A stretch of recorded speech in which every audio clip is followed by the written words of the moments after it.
وما ارسلناك الا رحمة للعالمین۔ صدق اللہ العظیم۔ قدم قدم پہ برکتیں، نفس نفس پہ رحمتیں، قدم قدم پہ برکتیں، نفس نفس پہ رحمتیں، جہاں جہاں سے وہ شبی آشیاں گزر گئے، جہاں نظر نہیں پڑی وہاں ہے رات آج تک، وہیں وہیں سحر ہوئی جہاں جہاں گزر گیا۔ محترم جناب چیئرمین صاحب، موقر اساتذہ کرام اور میرے ہم مکتب ساتھیوں، معزز مہمان علی کرام، السلام علیکم ورحمۃ اللہ وبرکاتہ۔ دنیا میں ہر طرف اندھیرا ہی اندھیرا تھا، سامعین کرام، چاند تھا لیکن بے نور تھا، تارے تھے لیکن بوجھے بوجھے، آفتاب تھا لیکن ڈوبا ڈوبا، دل اجڑے اجڑے ہوئے تھے، عقلوں پر پتھر پڑے ہوئے تھے، خزانے باہر کو لپیٹ کر چمن ویران کیا ہوا تھا۔ اچانک میرے نبی صلی اللہ علیہ وسلم کی آمد ہوئی، جن کو رحمت للعالمین بنا کر بھیجا گیا۔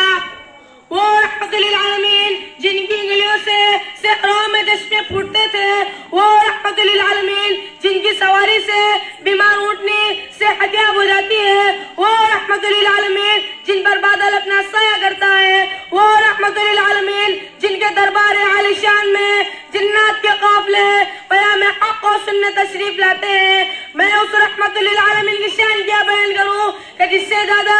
اللہ تعالی نے کسی کی تعریف بھی نہیں کی۔ سامعین اکرام، وہ رحمت للعالمین جنہیں میرا رب کبھی حبیب کہے، کبھی خلیل کہے، کبھی طہ کہے، کبھی یاسین کہے، جس کے چہرے کو وضحا کہے، جس کی زلفوں کو واللیل کہے، جس کے سینے کو لم نشرح کہے، جس کے چادر کو یا ایھا المدثر کہے، جس کے کمل کو یا ایھا المزمل کہے، جس کی تعریف اللہ رب العزت اور ربنا لک ذکرک کہے۔ اور کیا کہنے اس وجود کے جو فخر رسول ہے، مولا کل ہے، ہادی سبل ہے، ساقی کوثر ہے، شافی محشر ہے، امام المرسلین ہے، جس کی کردار کی عظمتوں پر اس کے حاسدین کو بھی یقین ہے، جو رہبر ہے، رہنما ہے، احمد مجتبی محمد مصطفیٰ صلی اللہ علیہ وسلم ہے، جو اٹھے تو آسمانوں کو بلندیاں مل جائے، جو بیٹھے تو دھرتی کو سکون مل جائے، جو ہنستے تو ستارے چمکنے لگے، جو بولے تو انادل چہکنے لگے، جس کی خوشی سے جنت مچلنے لگے، جس کے غضب سے جہنم ابلنے لگے، جس کے چہرے کی چمک سے صبح سویر حاصل کرے مقام محمود، جس کے انتظار میں شفاعت کبریٰ، جس کے انتظار میں وہ طائف کی گلیوں میں پتھر کھا کھا کر دعائیں دینے والا، احد کے پہاڑوں پر دندان مبارک شہید کروا کر مسکرانے والا، وہ اپنے چچا حضرت حمزہ کی قاتل کو معاف کرنے والا، وہ مکہ فتح کر کے عام معافی کا اعلان کرنے والا۔ شاعر نے اس کو اس انداز سے کہا، عشق ہو تو عشق کا مطلب سمجھ میں آئے گا، عشق ہو تو عشق کا مطلب سمجھ میں آئے گا، ان کا رتبہ جاہلوں کے کب سمجھ میں آئے گا۔ میری مانو مصطفیٰ سے عشق کرنا سیکھ لو، اس میں کتنا فائدہ ہے تب سمجھ میں آئے گا۔ اپنے کلمے میں خدا نے کیوں رکھا ہے نام نبی، اپنے کلمے میں خدا نے کیوں رکھا ہے نام نبی، سوچو تو سرکار کا منصب سمجھ میں آئے گا۔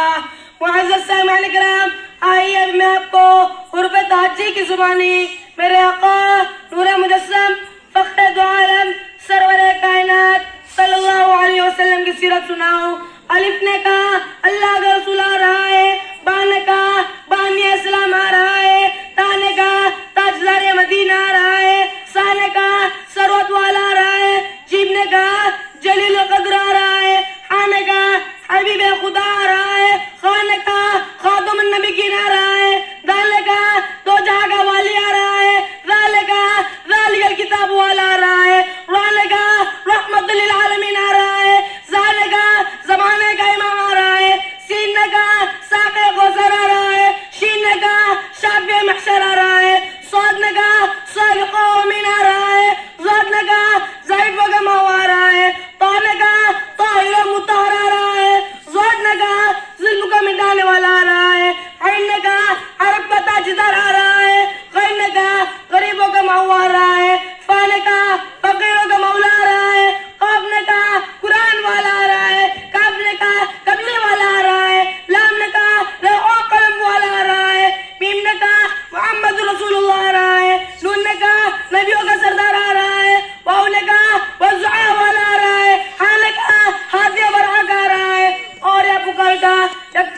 کی شان والا آ رہا ہے. ایسے مقدس نبی اللہ رب العزت نے ہمیں عطا فرمایا. ہمیں چاہیے کہ ایسے مقدس نبی کی اقتدا کرے اور ان سے سچا عشق و محبت کرے.